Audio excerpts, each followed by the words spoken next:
everyone, how are you? Time to do some reading. So I'm going to start with my Aries. So if you're an Aries, Sun, Moon, Rising, Venus sign, stick around. There might be a message in this reading for you. And as always, take what works, leave what doesn't. Messages are for your greatest and highest good. And if you like the reading, hit that like button. Yeah, thanks. Because that really helps me out. All right, Aries, let's see what's going on. Your first card out is that of the Hermit reversed. All right, so let's talk about this, all right? So when the Hermit reverse comes out, there's a couple meanings that we can look at. One, it could mean that if you have been self-isolating or, just really kind of keeping to yourself, it may be time for you to kind of step out and, reintegrate into the world and, do things that you haven't been doing and, trying to find your way out in the world.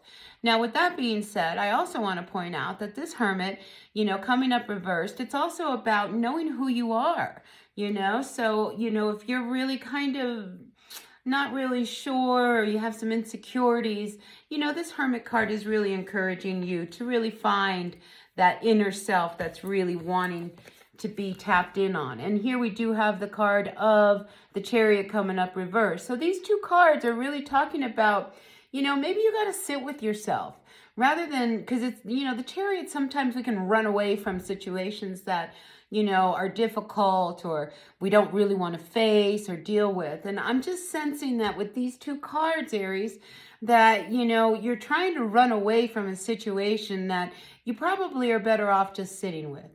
Before making any moves, don't make any rash moves or, decisions that you're going to regret later on. Because as an Aries, that, you go head first and then, you think about what you did later. So these two cards are telling me, Aries, that, you may want to kind of put the brakes on, what you're really after and kind of sit back and sit with yourself and really ask yourself, is this really what I want? Is this really what I want to do? Who am I? What is it?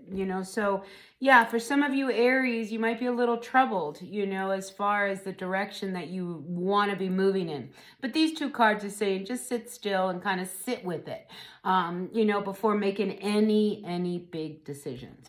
The next card we do have is that of the Page of Cups coming out. So I like that because I feel as if this is a message that, really kind of brings a sense of hope. All right, when the Page of Cups comes out, like here we see that it's like things start to drop out of the sky. Solutions drop out of the sky because a lot of times the Page of Cups can be about our intuition and our psyche. So I feel as if, for some of you Aries, it's almost as if the solutions are going to come. All right, as long as you quit running from whatever it is, because sometimes we think the solution is to get out of here. Sometimes we think the solution is, and fill in the blank. But I'm feeling here that if you just kind of sit, the solutions, the answers, the directions, they're going to start to reveal themselves. Now, on another level, some of you, when you least expect it, you may meet someone. All right, Aries, because I am feeling as if there's something that kind of drops out of the sky and you're like, wow, this is like too good to be true. It's almost like a combination of winning the lottery and, meeting that person or landing that job or whatever it is. So, it's best to kind of just get still, find your ground, get centered, and you're going to be amazed at what it is that's going to reveal itself. So that's the message I've got for you, Aries, moving into this week. So take what works, leave what doesn't. Messages are for your greatest and highest good, and I sure appreciate each and every one of you. And if you don't mind, hit that like button. Yep, right there. That really helps me out. All right, you guys, I will see you all here shortly. Enjoy yourselves. I appreciate you all, and have a wonderful day. All right, bye now.